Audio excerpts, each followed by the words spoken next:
Gold, trusted gold buyers. మీరు తాకట్టు పెట్టిన బంగారాన్ని విడిపించి ఈ రోజు ఉన్న మార్కెట్ ధరకు కొనబడను.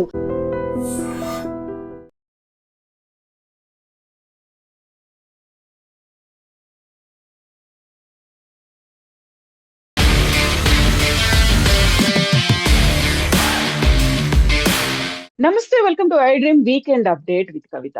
ఇరాన్ మీద డొనాల్డ్ ట్రంప్ చేస్తున్నటువంటి వ్యాఖ్యలు మరోసారి తీవ్ర స్థాయిలో యుద్ధం తప్పదు అనేటువంటి హెచ్చరికల్ని ఎందుకు జారీ చేస్తున్నాయి. ప్రతిసారి ఆ యుద్ధం ముగిసిపోయింది, శాంతి చర్చలు అవుతున్నాయి, ఆ తర్వాత ఈ యుద్ధానికి ఒక ఫుల్ స్టాప్ పడబోతుంది అనిపించిన తర్వాత ఎవరు అగ్రెసివ్ స్టేట్మెంట్లు ఇస్తున్నారు, ఎందుకని ఇది కంటిన్యూ అవుతోంది. చిటికలో ఇరాన్ ని లేకుండా చేస్తాను అని ట్రంప్ అంటుంటే డెత్ టు అమెరికా అనేటువంటి నినాదాన్ని ఇరాన్ ప్రజలు ఎందుకు చేస్తున్నారు? మనతో పాటుగా ఉన్నారు foundation for democratic reforms founder doctor Jayaprakash Narayana గారు. సార్ నమస్తే. నమస్తే కవిత. సార్, ఒక నెవర్ ఎండింగ్ సాగా అంటారు, అది అలా కంటిన్యూ అవుతూనే ఉంటుంది. ప్రపంచ దేశాలన్నీ ఎప్పుడు అది అంతమవుతుందా అని ఎదురు చూస్తూ ఉంటే ఈ మూడు దేశాలు ఎందుకు సార్ అంత పట్టుపట్టి దాన్ని ఇంకా అలాగే కంటిన్యూ చేస్తున్నాయి? ఇప్పుడు మనందరికీ ట్రంప్ ఒక పాపాల భైరుడిలా కనిపిస్తాడు. ఎందుకంటే ఆయన మాట తీరు కానీ ఆయన చేతలు కానీ చాలా సందర్భాల్లో మనకు చాలా విచిత్రంగా అనిపిస్తాయి కాబట్టి. కానీ ఇక్కడ కేవలం ట్రంప్ను తప్పుపడితే ఉపయోగం లేదు. మనకి అంతర్జాతీయ రవాణాలో, నౌకాయానంలో కొన్ని వందల సంవత్సరాలుగా మౌలికమైనటువంటి కొన్ని నియమాలు ఉన్నాయి. ఈ అంతర్జాతీయ రవాణా మార్గాలలో నౌకాయానానికి ఏ రకమైన ఆటంకము ఉండదు. ఇవన్నీ కూడా ఏ దేశం సొంత ఆస్తి కాదు, ఇది ఇంటర్నేషనల్ వాటర్స్. ఇంటర్నేషనల్ ఇప్పుడు 4,000 సంవత్సరాలుగా ఈ స్టేట్ ఆఫ్ హార్మజ్ మీద నుంచి భారతదేశం నుంచి మరి రోమన్ సామ్రాజ్యానికి కానీ లేకపోతే ఇతర ప్రాంతాలకు కానీ ఈ స్ట్రేట్ ద్వారా మనకి జల రవాణా ఆ రోజులు జరిగింది. అక్కడి నుంచి మనకి బంగారం కానీ మిగతావి కానీ అక్కడి నుంచి వచ్చేవి. మన నుంచి దుస్తులు మరికొన్ని ఇక్కడి నుంచి వెళ్ళేవి, ఇప్పుడు రోమన్ సామ్రాజ్య కాలం దగ్గర నుంచి. అలాంటిది మొట్టమొదటిసారిగా ప్రపంచానికి ఆయువు పట్టువైనటువంటి ఇంధనాన్ని అక్కడి నుంచి రవాణా చేస్తే నా అనుమతి లేకుండా వెళ్ళడానికి వెళ్ళలేదు, నాకు కప్పం కట్టాలని చెప్పని ఒక రౌడీ మామూలు వసూలు చేస్తోంది ఇరాన్.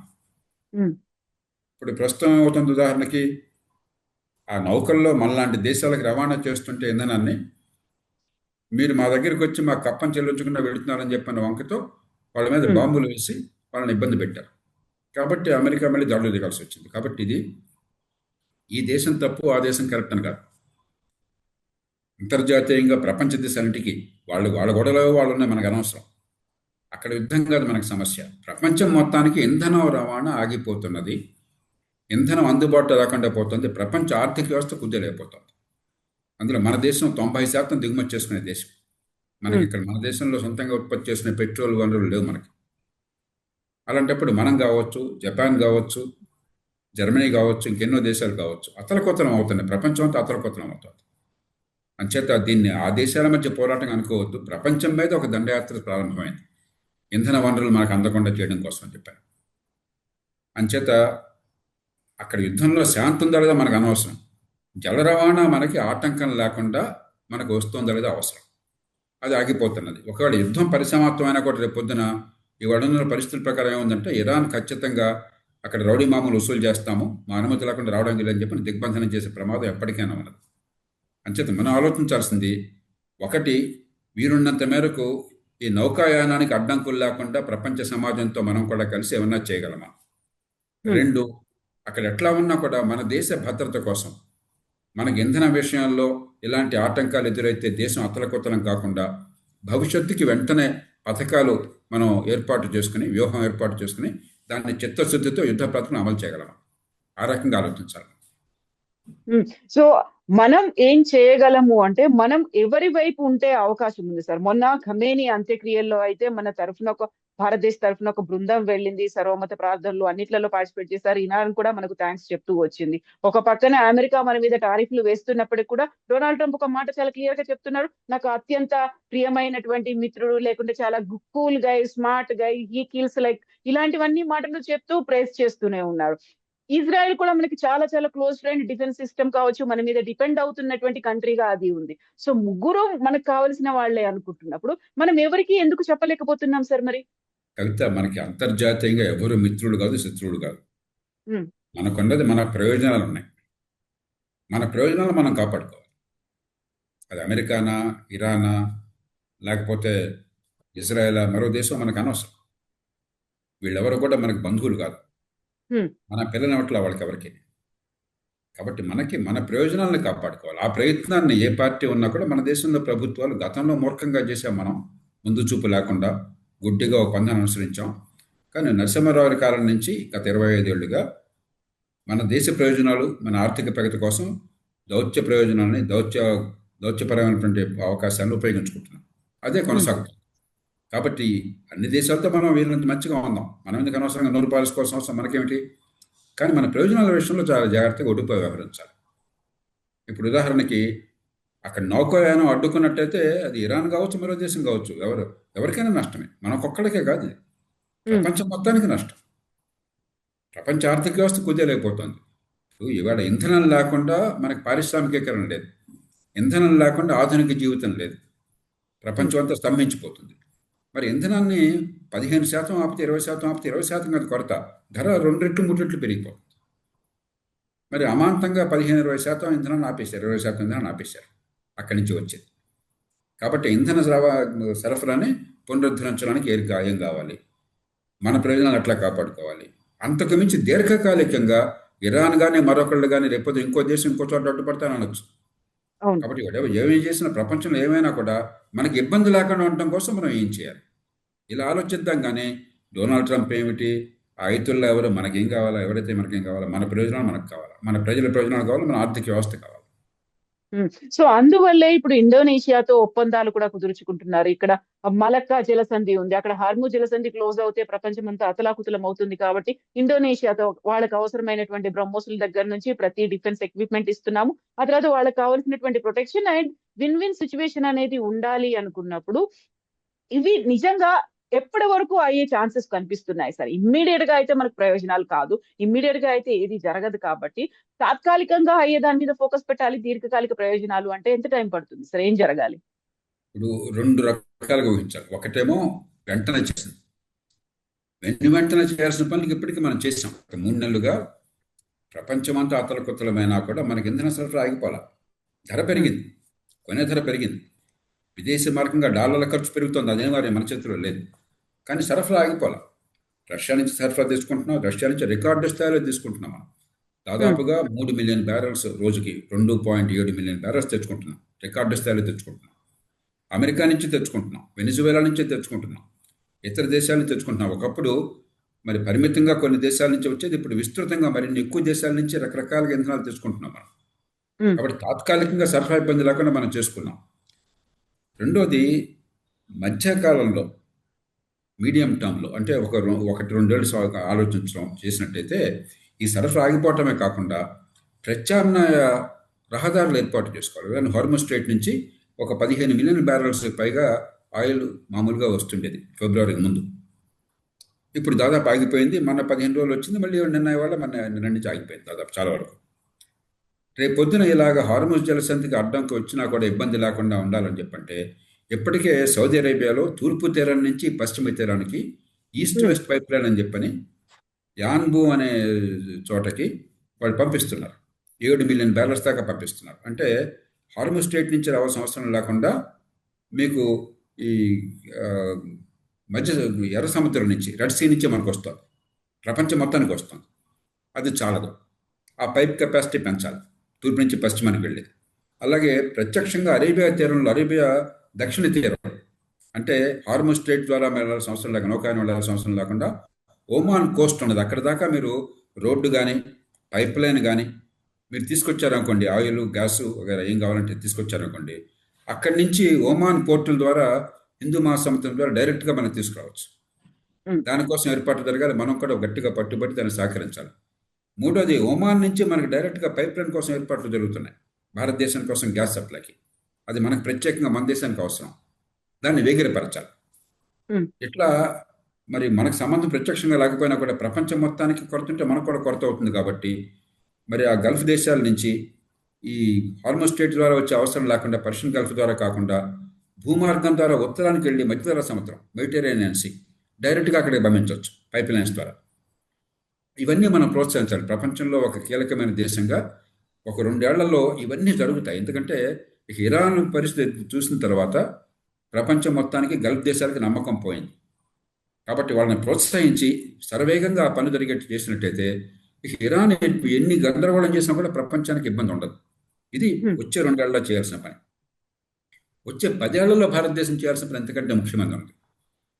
మనకి కేవలం ఈ పెట్రోలు డీజిల్ వినియోగం వల్ల ఏడాదికి 118,200 కోట్ల లీటర్లు మనం ఖర్చు పెడుతున్నాం.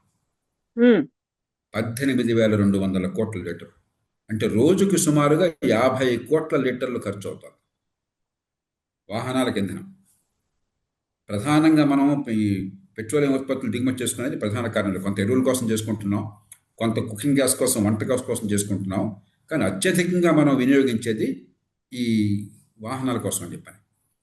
పూర్వం అయితే మనకు ప్రత్యామ్నాయాలు లేవు, ఇప్పుడు ప్రత్యామ్నాయాలు ఉన్నాయి. నేను ఎలక్ట్రిక్ కార్ వాడుతున్నాను. మీకు డీజిల్ వాడితే లేదా పెట్రోల్ వాడితే మీకు 100-110 రూపాయలు లీటర్ పడేది. నాకు ఎలక్ట్రిక్ కార్కి 8 కిలోమీటర్లు వస్తుంది. ఒక యూనిట్కి నాకు యూనిట్కి 8 కిలోమీటర్లు వస్తుంది. ఒక యూనిట్కి పవర్ 700 రూపాయలు అవుతుంది. అదే సోలార్ పవర్తో నేను ఉత్పత్తి చేసుకుంటే నాకు కేవలం యూనిట్కి రూపాయి 2 రూపాయలు కూడా కాదు, నాకు చౌక అవుతుంది. ఎలక్ట్రిక్ కార్ వచ్చేసింది మనకు మార్గంలోకి, బ్యాటరీ స్టోరేజ్ వచ్చేసింది. ఇది కావాలని చెప్పంటే పెద్ద ఎత్తున ఎలక్ట్రిక్ కార్ల వాడకాన్ని పెంచాలి. దేశంలో ఉత్పత్తిని పెంచాలి, వినియోగాన్ని పెంచాలి. ఉత్పత్తి చేస్తే కొనేవాడు ఉండాలి కదా. కాబట్టి కాలక్రమేణా ఏడాదికి ఎంత అని చెప్పని పెట్రోల్ డీజిల్ వాహనాలు తగ్గించి ఉత్పత్తిదారుల మీద ఆంక్షలు పెట్టి మీరు ఇక నుంచి వీటిని ఎలక్ట్రిక్ కార్లే పెంచండి. ఒక 5-10 ఏళ్ళలో ఒక ఎలక్ట్రిక్ కార్ తప్ప ఇంకో కారు ఉండడానికి లేదు మార్కెట్లో. అది మన చేతుల్లో ఉంది. అది జరగాలని చెప్పంటే విద్యుత్ ఉత్పత్తి చేయాలి, పగటిపూట విద్యుత్ ఉత్పత్తి చేయాలి. సౌర విద్యుత్ పగల సౌర విద్యుత్ ఉత్పత్తి చేసి రాత్రిపూట మీరు ఛార్జింగ్ చేసుకుంటే మరి గ్రిడ్ అంతా మునిగిపోతుంది. మన ఇళ్ళకి కరెంట్ రాదు, ఫ్యాక్టరీలకు కరెంట్ రాదు. కాబట్టి ఎప్పుడైతే విద్యుత్ ఉత్పత్తి అవుతుందో ఎండ ఉన్నప్పుడు ఆ టైంలోనే మోటార్లు మన కార్లు ఛార్జింగ్కి ఏర్పాటు చేయాలి. చేయాలని చెప్పంటే సూపర్ ఫాస్ట్ ఛార్జింగ్ కావాలి, 15-20 నిమిషాల్లో ఛార్జింగ్ ఏర్పాట్లు కావాలి. టెక్నాలజీ ఉన్నది. దేశంలో ఛార్జింగ్ ఇన్ఫ్రాస్ట్రక్చర్ తక్కువ ఉన్నది. చాలామంది ఎలక్ట్రిక్ కార్లు ఎందుకు కొనట్లేదంటే ఏం చేస్తాం అసలు ఊరు బయటికి పోతే ఎలక్ట్రిక్ కార్లు ఛార్జింగ్ లేదంటున్నారు. నిజమే, అది చాలా తక్కువ ఛార్జింగ్ ఉన్నది. కాబట్టి యుద్ధ ప్రాతిపదికన దేశమంతా ఛార్జింగ్ ఏర్పాట్లు చేయాలి. మనకు దేశం మొత్తంలో 1,00,000 ఉన్నాయి పెట్రోల్ బంకులు, దేశం మొత్తం కలిపి. మరి ఛార్జింగ్ 2 లక్షలైనా చేయాలి. 2 లక్షల ఛార్జింగ్ స్టేషన్లు పెట్టామనుకోండి, అప్పుడు ఇక నాకు ఎక్కడ బయటికి వెళ్ళినా కూడా దూర ప్రయాణం కావచ్చు, దగ్గర ప్రయాణం కావచ్చు, నాకు మరి నా కారు ఛార్జ్ కాకపోతే ఎట్లాగా, నా స్కూటర్ ఛార్జ్ కాకపోతే ఎట్లా అని భయం ఉండదు. మధ్యలో ఆగిపోతుందనే భయం. చేతుల్లో ఇది చేసామనుకోండి, పగటిపూట ఛార్జింగ్ ఏర్పాటు చేసామనుకోండి, దానికి సౌర విద్యుత్ ఉత్పత్తి చేసి ఆ ఉత్పత్తికి ఏర్పాట్లు చేయాలి, ఛార్జింగ్కి ఏర్పాట్లు చేయాలి. ఇలా చేస్తే 10 ఏళ్ల తర్వాత అసలు మనకి విదేశీ నగరం భయం ఉండదు. ఇప్పుడు చూడండి, డాలర్ ఎప్పుడైతే విలువ పెరిగిపోతుందో యుద్ధం వల్ల రూపాయి పడిపోతుంది. ఎందుకని మన డాలర్ల కొరత ఉంది కాబట్టి. డాలర్లు తక్కువ ఉన్నాయి కాబట్టి డాలర్కి రేటు పెరుగుతుంది. మార్కెట్లో ఎప్పుడైనా వస్తువు కొరత ఉందనుకోండి, ధర పెరిగిపోతుంది. డాలర్ల కొరత ఉంది మనకి, ఎందుకంటే దిగుమతులు ఎక్కువ, ఎగుమతులు తక్కువ. ప్రధానంగా దిగుమతులు 2 కారణాలుగా, మిగతా దిగుమతులు మనం ఆపలేం. ఇంధనం దిగుమతి నెంబర్ 1 దిగుమతి, రెండోది బంగారం దిగుమతి. సరే, బంగారం పక్కన పెడదాం. ఇంధనం దిగుమతి మనం ఆపేసాం అనుకోండి 10 ఏళ్లలో, ఇక ఈ దేశానికి ఏ రకమైన భయం ఉండదు. ప్రపంచంలో ఎక్కడే గొడవైనా కూడా మనకు అంతర్జాతీయ వాణిజ్యంలో భయం ఉండదు. కాబట్టి పార్టీలు పక్షపాతాలు పక్కన పెట్టి యుద్ధ ప్రాతిపదికల సమాజంలో అన్ని వర్గాలు కలిసి, ప్రభుత్వాలు, రాష్ట్రం, జాతీయ స్థాయి ప్రభుత్వాలు కలిసి యుద్ధ ప్రాతిపదిక దీనికోసం ఏర్పాట్లు చేయాలి. సో యుద్ధ ప్రాతిపదికగా చేయాలి అనుకున్నప్పుడు మనం ఆ దిశగా ప్రోత్సాహకాలు కూడా అందిస్తున్నాము సార్. మనకి ఇంపోర్ట్ చేసుకుంటున్నటువంటి వెహికల్స్ లో అన్నిట్లలో కూడా ఈవీ వెహికల్స్ అనేది ఉండాలి అనేటువంటి కండిషన్. చాలా వరకు మనకు ఓల్డ్ వెహికల్స్ ఉన్నాయి, వాటన్నిటిని తీసేస్తున్నామా? ఏదో ఒక ఢిల్లీలో మాత్రమే అలాంటి ఒక ఇమ్మీడియట్ గా తీసుకొచ్చేటువంటి చర్యల గురించో అది బ్యాన్ చేసింది, 10 ఏళ్ళు యూజ్ చేసినటువంటి వెహికల్స్ ని తిరగకూడదు అనేది. అంత స్ట్రిక్ట్ గా మనం ఉండాలి అంటే అది ఫస్ట్ మనం ప్రభుత్వంలో రావాలి, ప్రజలుగా మనకు రావాలి, రెస్పాన్సిబుల్ గా ఫీల్ అవ్వాలి. అంటే ప్రతి బాధ్యత ఏదున్నా కానీ మన ఇంటి నుంచే మొదలవ్వాలి. ఇంత దీర్ఘకాలికంగా ఆలోచించుకొని చేద్దాము అంటే దానికి తగ్గట్టుగా అరేంజ్మెంట్స్ అనేవి ప్రభుత్వం చేస్తోందా సార్? కొన్ని ఏర్పాట్లు ఇప్పటికే ప్రారంభమైనాయి. ఉదాహరణకి బ్రెజిల్ తర్వాత ప్రపంచంలో 2వ పెద్ద దేశం ఉంది. 20% పెట్రోల్లో ఇథనాల్ కలపడం పూర్తయిపోయింది. 20%. గత ప్రభుత్వాలు పట్టించుకోవాలి. వాజ్పేయి ప్రభుత్వం అన్నప్పుడు మొదలెట్టారు. ఆ రోజుల్లో రామ్ నాయక్ అని ఒక మంత్రి ఉండేవారు, పెట్రోలియం మంత్రి. ఆయన గట్టిగా మొదలెట్టాడు. కానీ తర్వాత దురదృష్టం కొద్దీ యూపీఏ ప్రభుత్వం దాన్ని పెద్దగా పట్టించుకోవాలి. మళ్ళీ దీన్ని గట్టిగా తీసుకొచ్చి ప్రస్తుతం మొత్తం దేశవ్యాప్తంగా పెట్రోల్ వాహనాల్లో 20% ఇథనాల్ బ్లెండింగ్ చేశారు. ఆ మేరకు చాలా విదేశీ మాత్రమే ఆదా అవుతున్నారు. డీజిల్ దానిలో కూడా పెట్టాలంటే కొంత ప్రతిఘటన ఎదురవుతుంది. నేను అందరినీ ప్రార్థించేది ఏమిటంటే, ఒక టెక్నాలజీ మారుతున్నప్పుడు కొన్ని చిన్న చిన్న ఇబ్బందులు ఉండొచ్చు.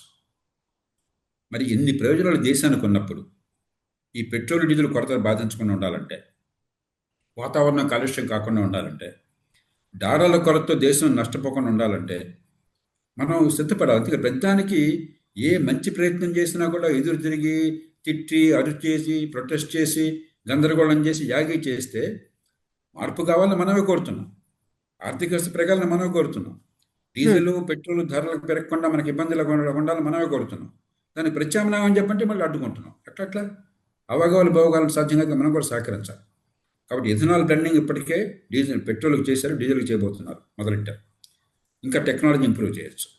అట్లాగే ఛార్జింగ్ స్టేషన్ల కోసం మరి 41,000 కోట్ల ఎంతో కేటాయించి పెద్ద ఎత్తున ఏర్పాటు చేయడం కోసం ఒక మార్గాన్ని సుగమం చేశారు. అట్లాగే ఈ కొన్ని రాష్ట్రాల్లో చాలా రాయితీలు ఇస్తున్నారు ఎలక్ట్రిక్ వెహికల్స్. జాతీయ స్థాయిలో పూర్వం రాయితీలు ఉండేవి, ఇప్పుడు రాష్ట్రాల్లో రాయితీలు ఇస్తున్నారు. ఉత్తరప్రదేశ్ ఉందనుకోండి, ఈ పన్నులన్నీ రాయితీలు ఇచ్చేశారు, మోటార్ వెహికల్స్ టాక్స్ కానీ మరొకటి కానీ ఇట్లాగా. కాబట్టి ఇవన్నీ మనం అన్ని రాష్ట్రాలు జాతీయ స్థాయి ప్రభుత్వాలు కలిసి మొత్తం ఒక యుద్ధ ప్రాతిపదికన ఈ రాయితీలు ఇవ్వటము, వేగంగా ఉత్పత్తిని పెంచడము. మన దేశంలో మోటార్ కార్లు కేవలం ఒక 5% మాత్రమే ఎలక్ట్రిక్ కార్లు, 4% మాత్రం ఎలక్ట్రిక్ కార్లు. చైనాలో 50%. చైనాలో 1,20,00,000 ఎలక్ట్రిక్ కార్లు అమ్ముడుపోతున్నాయి. 1,50,00,000 అమ్ముడుపోతున్నాయి సంవత్సరానికి. ఇండియా మొత్తంలో 2 లక్షలు అమ్ముడుపోతున్నాయి. అలాగే స్కూటర్లు, 2 వీలర్స్ మన దేశంలో కేవలం 7-8%, 6-7%. చైనాలో 60%.